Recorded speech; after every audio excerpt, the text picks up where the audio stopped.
Hi everyone, I'm Mom Sandra. Ben, son. Good to have Ben here. It's been 2 weeks since our last video, and 2 weeks ago Ben was in the hospital. He spent a few weeks there. We're just going to give you an update here. He left the hospital, although I know they wanted you to stay, but that was 2 weeks ago. In those 2 weeks, you've been homeless. You went back to the hospital a couple of times. You lost your phone last week. I know for me, when I didn't have any contact, I had to not get in my head and think, where is Ben? He's out on the streets. Is he out in a ditch, dead or alive? I didn't know. Ben, people probably want to know, how did you deal? How has it been up until today? Pretty damn rough. Yeah. This morning, I contemplated even getting up from under the tree that I was sleeping in. It was raining last night, so I slept in the rain. And then this morning, I barely got any sleep because I didn't take my meds. It felt like forever. I contemplated even just lying there until I died. I was tired of living like this. And I've been bouncing around city to city, Saga, Brampton. And the last couple of days I've been in Brampton. I've been using a lot of drugs. I've been using drugs every day, except for today. I just had some liquor. I've been getting so fucked up like that. I would black out like 5 times in the same day.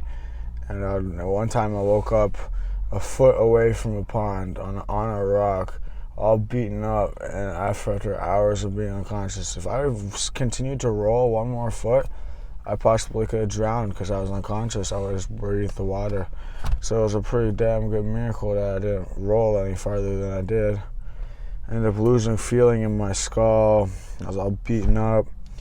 And then I ended up getting blisters on the bottom of my feet from walking like a marathon every day. That got pretty bad. Somebody else that I know tried to give me some advice for how to survive being homeless and how to stay clean and like physically and drug wise or whatever, I don't know. But so it's been a struggle.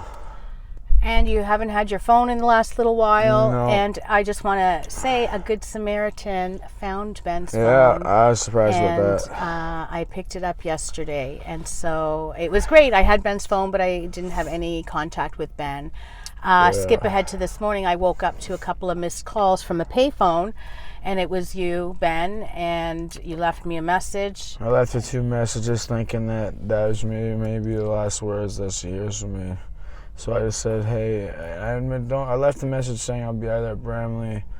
You don't have to say where, but it doesn't matter. You know, I left her. You were upset. It's a very emotional morning. I was crying a lot. Yeah. I was fed up. I felt exhausted. I felt worn out. I lost probably at least 10, 20 pounds probably. I don't even know. So what Ben did tell me today is that he is tired of living like this, that you want help. This is what you said to me. Yeah, I've been tired of it, but now today I was really like, yeah, this has to be it, man. If not, it's going to be the death of me. And also, you've noticed that every time you get back out on the streets, it's getting worse and harder and more challenging. So, you know, the conversation I have with Ben is, we've been here before. What are you going to do differently? What is the self-talk? When you start to feel better, you go back out. It's easy to forget the struggles because I always block struggles out of my head. Because Lord knows I've been picked on or shit on or whatever. So I just block all the struggles. So I don't remember the bad times usually. I only remember good times, but then I always remember the bad words people say, not the good words people say. So it's funny how that works. Right. My mom's like, you only remember the negative things, but you don't remember the positive things. Yeah. But then I remember the positive things, not the negative things. So it's like, where's my line in the sand, my mom says. Right. So today he met with his counselor. Ben you're going to detox in the next half hour. Yeah.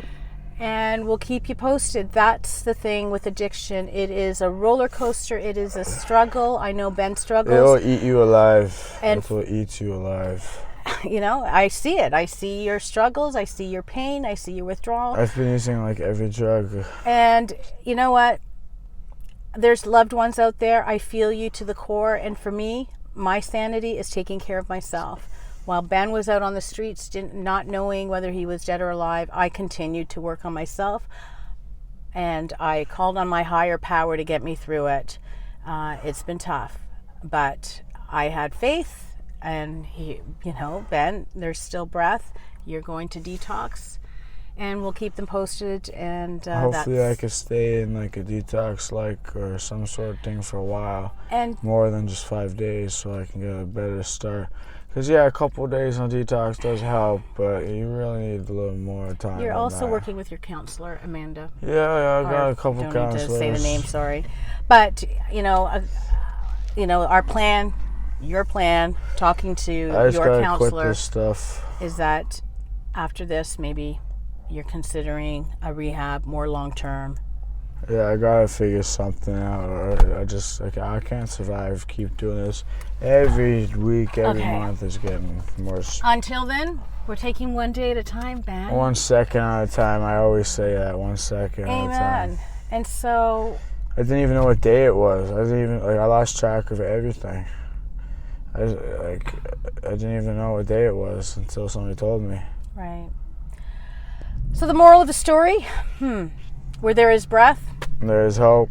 Amen. And don't start drugs if you don't do it already. And if you do them, try to stay strong. Be safe. Peace. Take care.